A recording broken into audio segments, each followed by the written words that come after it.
Hey guys, it's Kelsey. I'm back with another scrapbooking process video. This is I think it's the last page you guys are going to be seeing, but it's going to be the second to last page I'm actually scrapbooking. So I really wanted to revisit. I've been saving this last butterfly paper. This is like my favorite paper in the whole collection, and I really wanted to showcase it again as another background. I have two 4x6s I've already taped together in just a block, and I'm going to scrapbook them pretty much as if they're just one picture. I'm inking everything in black. Whenever I have this butterfly background, I really want to use black as the accent just to pull out the pops of black that are in those butterfly wings. So that's my goal. I'm going to go ahead and ink the background in black. And then you can see to the left there, I've already backed a cut file. I've been saving this cut file for forever. I got it from Redefine Creative, I think over a year ago. It's just this really pretty, simple heart cut file. And I've just been like waiting for a page that deserves to use it. And I figured an engagement photo or engagement pages are going to be the best time to get that used up. So I went ahead and backed it. I backed the leaves in that dark blue that's going to be the matte behind the photo. And then I used the warm brown wood grain from my stash to mat the actual heart. I just really wanted that heart to have some contrast and really show up. So that's why I decided to do. And then I used the dark blue pretty much because I had a small scrap that was enough to back that, and it was in my color scheme. So that's all I'm doing. Once I kind of saw how much that dark blue matte was going to cover, I went ahead and gutted another section of that butterfly print. I definitely want to try to use that on the last page as well. And kind of now I have what I need to get everything glued down. That's pretty much, actually no, I'll end up gutting a piece of that dark blue as well once my photos are on there. But I'm still gutting even though I know I only have one more page left. I know my last page, which you would have already saw again, it was my Wednesday layout for off the board with pineapple papers, but I knew that layout I wanted it to be more layery and kind of cram everything I had left of this kit on there. So I was trying to save every bit of this layout so I would have extra bits to throw on there. So now I'm just gluing everything down. I'm putting the cut file up on some foam. I really think it looks nice with some dimension, especially because these leaves that I have backed in that dark blue go over that same dark blue. So popping it up on some foam and giving it some dimension just helps you see it a little bit better so they don't blend in. Again, inking the edges of everything. I can't see I can't see when I'm off. Oh, I'm adding, that's what I was doing. I was adding some more of that black and white heart vellum. I really want to pull in these kind of pops and textures with this butterfly print. I really like how this black heart vellum looks, and I had a scrap of it from a previous page, so I decided to go ahead and get it on there as just a large horizontal layer. I know I'm going to try, since my stack of photos is more vertical and to the right, I kind of want to do this backwards L design where I then branch out horizontally along the bottom. So I'm just taking that scrap of wood grain. I knew I wanted to pull that in again since I used it in the heart cut file. So I'm just taking that scrap and turning it into a banner, and that's going to be poking out either side of that dark blue layer, just so I have a little bit of contrast. I really wanted this to be a more monochromatic bluey black layout, but then I thought it might look too cold and I definitely don't want any of these layouts to look cold, so bringing in that warmer wood tone I think kind of helps break it up just enough to where it's still warm and it still looks like natural. I love these photos that were outside and in nature, so I like pulling in all of these natural elements.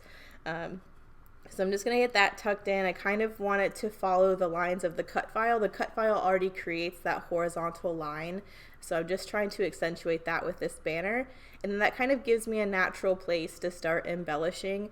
I want the embellishment cluster that's on that wood grain banner to kind of run up into the cut file but not cover it up to where it's distracting, so I'm going to try and play a little bit with that balance. But in the back of my head I still have all of these cut aparts and ephemera bits to the left here and only 2 more pages to get them on, so I definitely want to try and pile up a good bit of the bluier cut files on this one, and then all the pink ones I'm going to try and get on I hope I got on the next page, which you would have already saw again, but I really want to try and get a chunk of those used up because I still have so much.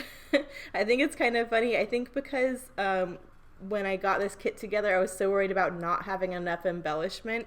I was still trying to be frugal with the embellishment through the month, even though I ended up actually having quite a bit once I cut apart everything. So now that I'm getting to the end, I really like can just let go and be like, use all the things. And you can see I just shoved those feathers to the top of the page. I really love the feathers in this collection. My probably second favorite paper in this collection is the newsprint paper with the feathers on it.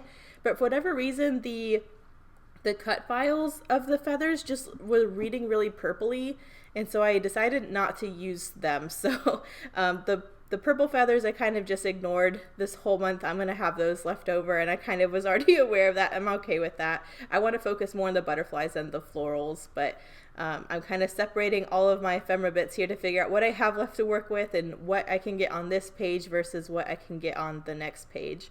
So the blue butterflies, the black and white butterflies, and these little word ephemera bits. I'm going to try and get as much of that used up as possible. So I'm adding the big butterfly here.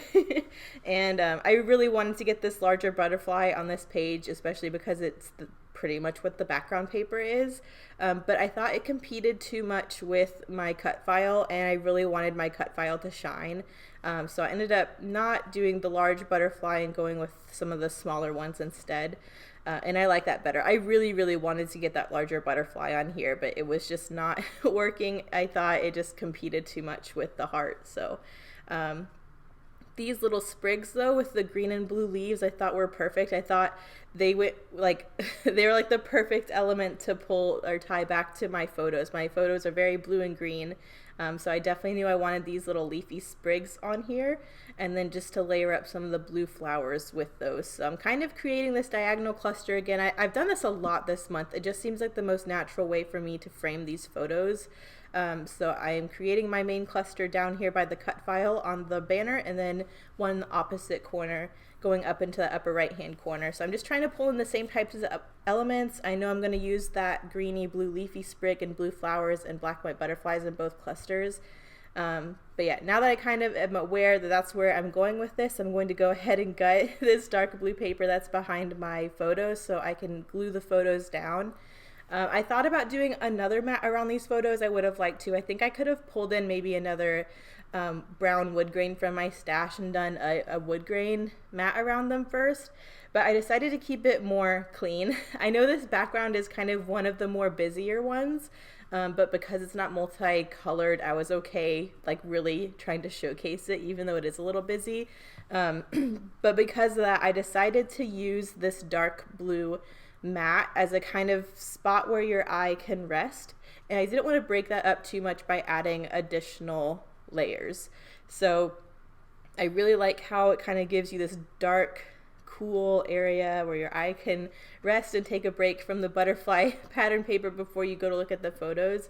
But I do want something. It kind of just looks too plain how it is. So instead of adding an extra like paper layer, I'm going to add a strip of the black and white washi, which again coordinates perfect with this collection. I've had that washi in my stash for a while, but I'm just going to do a torn detail along the edge of the washi to add a little bit of interest and texture, and I'm going to run that along the left side of my photos on that dark blue mat just to give it a little bit extra, but again, not to be a whole nother paper layer. So I really like how that looks. I love how it ties into the background. And I think it fills out that space nicely without adding too much. So now that I have that done, I'm going to pretty much stick all of the ephemera bits back down where I had them. I kind of liked how they were laid out. I'm popping a couple things up on some foam. I'm pretty sure the, let's see, I'm trying to poke my layout to see what's popped up and what's not. The black and white butterflies get foam. And then the word sticker, one of the word things I end up using ephemera bits gets popped up on some foam. So I'm trying to remember which ones I did as I went. That blue flower I think got popped up on some foam in the upper right hand corner, but then I decided to add a little black and white butterfly on top of it. So that one has actually 2 layers of foam. But I really liked the dimension that added, so it was worth it. And then I'm looking at these little word stickers. I wasn't quite sure if I would use these this month. They say fly high and for you. And I wasn't quite sure how that would tie into my story. But then I was using all of this. I'm like, I'm using butterflies. Like, I don't know. I just felt like they did go, even though it's not. I don't know. I wanted to get them on here. And I feel like they make sense in some kind of way. So I am doing the fly high up at the top right hand corner. I feel like it makes sense because it's butterflies and it's our relationship flying off to a new level. So that's how I'm taking it. And then the other one for you is down where we gave each other a smooch. So I feel like that's kind of like, that made sense for me. So that's kind of why I decided to go ahead and squeeze those words on there. I think there's only one word left, so I'm actually really happy I got that many words used up. And I think I got that one on the next page. So before I go and stick everything down, I kind of wanted one more layer. It looked a little too plain once I layered all this embellishment on this wood grain banner down here. So I took a scrap of that black vellum that I had from a previous layout, and I'm just tearing a little skinny strip to be another horizontal detail, but I just felt like I needed one more thing to kind of anchor this cluster down here. So adding that piece of black vellum, it just looked a lot better for me once I then started gluing all those feathers and stuff down. It had a better anchor point, I guess. So that's why I added that detail, again pulling in that pop of black. I'm loving the black on this page.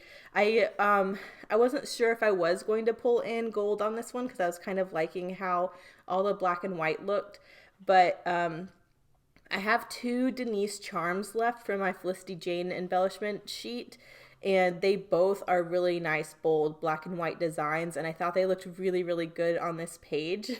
But again, those Denise charms have gold, and so I was like, you know what, I really want to use them. The black and white looks really good on this page. So what I'll end up doing is incorporating the charms and then adding a couple of those gold brads just to pull in a little bit more gold. So this is not a super gold page like some of the other ones, but I wanted there to be enough to where it didn't look out of place. So that was what I decided to do. I didn't do like high swap gold color shine or anything like that, but I did want the embellishment to have a little bit of a pop. So you'll see that in a minute. I'm still trying to figure out here which butterflies I want to use and all that. But yeah, I think we're almost there. I have my 2 clusters down. I think I'm going to grab the Denise charms in a second. I decided not to add a title onto this page. My gold thickers are really running low, but I kind of felt like this one didn't need it. I had these little words in each cluster, and either one of them could really work as a title. But I kind of just liked how this one looked as is. I really wanted this one to showcase this cut file. I love how these colors make these photos pop, and I kind of just wanted to leave it at this. So I'm getting those Denise charms on. I'm threading them with black and white twine to again go with that theme, and then I'll add some of those gold brads. I'm really glad I found those gold brads. I could not have found at a better time. I found them at a thrift store. I've never found scrapbooking stuff at a thrift store before, but in like the office-y type section, there was a whole pack of 100 gold brads for $0.25, and I have used them a lot this month, so I'm glad I found them. But I just feel like adding a couple of these brads in each cluster really tie back to that little charm, and I just think that's a really cute little addition. So I'm adding those really quick. I will back the back of this in black. It'll cover the hole where I gutted those papers. For one, it'll add stability. But I really like doing that when I have brad legs on the back. It just keeps them encased between paper folds so they're not poking opposing layouts and stuff like that. So you'll see me mat the back of this in black, and that kind of serves multiple purposes. But after this, I'm pretty sure I'm done. I don't add journaling. I really don't think it's necessary. These are obviously all within my engagement photos section of my album. And I just really feel like I didn't need a title. So I'm going to get this backing on here, and then I'll flip it back over, and then the close-ups will be here. So I had so much fun playing with this kit this month. I know I still have one more to voiceover, but this is the last one you're seeing. So last day of the month will be the layout share, and then we will go into a new kit on the 1st. Thank you guys so much for watching. I'll see you in the next one. Bye.